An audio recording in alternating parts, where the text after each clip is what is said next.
কয়েকদিন হলো যাবতীয় বৃষ্টিতে যা জ্বালান ধরছে, বৃষ্টির যন্ত্রণা না কাপড় চোপড় নাইড়ে রাখতে পারি না, এমন অবস্থা করে। তো কাপড় চোপড়গুলো নাড়ছি, না সাথে সাথে আবার দৌড় নিয়ে চলে এলাম, কারণ বাইরে বৃষ্টির যে অবস্থা, জমজম করে বৃষ্টি আসলে আমার কাপড় চোপড় যা শুকনো ছিল তাও শুকনো থাকবে না, তাই উঠে নিয়ে আসলাম।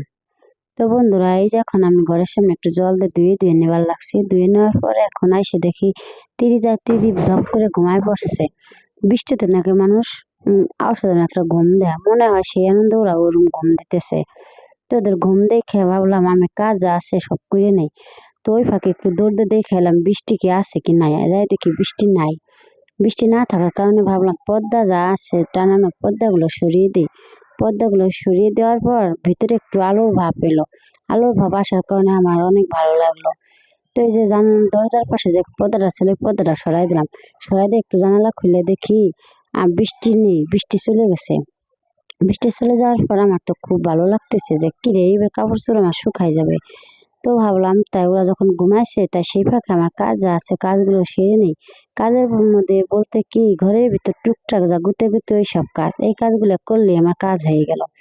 তো বন্ধুরা, এই যে ন্যাকড়াটা চিপড়ে এখন আমি ফ্লোয়ারটা মুছে দেবো। ফ্লোয়ার মুছার পরে যে কাজ আছে পরে গুছাই করবো। কারণ আমি এক কাজ করে আর এক কাজ মনে করি, এক কাজ করে আর এক কাজ মনে মনে ভাবি কি কাজ করা যায়। তো আমি সেইটা মনে মনে ভাবতেছি যে এই কাজ করবো আর ওই কাজ করবো। তো যে রুমটা মুছে পরিষ্কার করে এখন কি কাজ যে করবো মাথায় আনছি। মাথায় আনার পর মনে পড়ছে ও আমার তো আলমারি রয়েছে, আলমারি পরিষ্কার করবার রয়েছে। তো বন্ধুরা, আলমারিটা পরিষ্কার করবো। তো আপনাদের দেখাচ্ছি ঘুরে ঘুরে, এই যেখানে রুমের ভেতর কত সুন্দর ফ্যান চলে উপরে ভো ভো করে, আর চৌকিটা এত সুন্দর। তো বন্ধুরা, এই যে আলমারি না মুছছে পরে মনে পড়ছে হাই আমার থালা বোতল তো পড়ে রয়েছে বেসিংয়ে। তো দৌড়ে চলে এলাম বেসিংয়ে এসে আমি থালা বোতল মাজার জন্য রেডি হয়ে গেলাম। এই থালা বোতল না সুন্দর ঘষে ঘষে মাজে নিতেছি। তো যে দেখি মাজার পরে না গাবলাগুলো ফকফকা সুন্দর হয়ে গেছে। ফকফকা সুন্দর হওয়ার পরে তো এখন আর কি কাজ দেখাবো। তো বন্ধুরা, এই যে দেখাইতেছি দেখেন উপরে না আবার মেঘ করেছে। ভাবলাম কি যে একটু মেঘ গেছে তাহলে আবার আর বৃষ্টি আসবে না, খুব খুশি হয়েছি। তো বন্ধুরা, এই যে সকাল সকাল না আমি একজন লোকরে দিয়ে আনাইছি মুড়ি আর হলো আনাইছি ওই আপনার কেক।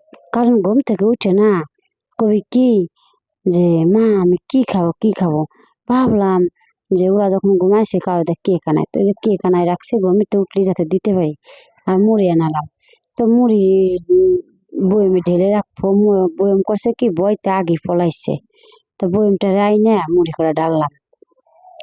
বয়মের হাত পাওয়া আছে, ছাট করে পালায় আমার হাতের তে দেখছেন বন্ধুরা। বয়মও ভয় পায়। তো এটাকে বয়মও বলে, আমরা বেশিরভাগ বয়মি বলি বা বোতলও বলে, যে যেটা বলে, আমি ওইটা বলে অভ্যস্ত। তো বন্ধুরা, এই বৃষ্টিতে নাকি খিচুড়ি খেতে সেই ভালো লাগে। ভাবলাম বৃষ্টি যখন হচ্ছে তাহলে একবার খিচুড়ি হয়ে যাক। তো এই যে খিচুড়ি রান্নার জন্য চাউল ডাউল নিয়ে নিলাম। এই যে তেলের পর দিয়ে দিলাম তেজপাতা আর শুকনো মরিচ, আর দিচ্ছি কালিজিরা। তো আগে করে জিরে দিয়ে নিলাম, জিরে দেওয়ার পর এখন দেবো কালিজিরা। তো কালিজিরা দিয়ে তো এই যে একটু রাংটা হয়ে গেল। রাংটা হওয়ার পরে এখন আমি চাউল যা আছে দিব, দিয়ে পরে বানাবো ঝরঝরা খিচুড়ি। বন্ধুরা, বৃষ্টির দিন নাকি ঝরঝরা খিচুড়ি খেতে সেই অসাধারণ টেস্ট হয়। আর সাথে যদি থাকে ভর্তা। বন্ধুরা, আমি ভর্তাটা করবো কি দেয়া, আলু আনা নাই, বেগুন আনা নাই। এগুলো যদি থাকতো আমি সাথে একটা ভর্তা বানাতাম। দুঃখের বিষয় ভর্তা বানাবো না। এখন তো সুখের মুখ না দুঃখের মুখ। এই দুঃখের মুখে যা দেবো তাই খেতে ভালো লাগবে। আশা করি আমার মুখে ভালো লাগবে, আর কারো মুখে না লাগলো। কারণ এই খিচুড়ি দিয়ে আমি এখন খেয়ে উঠতে পারবো। কারণ চাইলে তো আর আমি ভালো খেতে পারবো না। আমার যে খায় তো সেই তো দুনিয়া থেকে চলে গেছে, কে খাওয়াবে আমাকে, আমার কষ্ট কে বুঝবে। তার জন্য নিজের খাবার নিজেই গুছাল করে খাই। কবে আমার ছেলে বড় হবে, কবে মাকে কামাই রোজগার করে এনে খাওয়াবে, তাই সে ভালো মন্দ খেতে পারবো। এখন ঈশ্বর যা কপালে লিখেছে তাই খাই আর কাজ বাজ করি।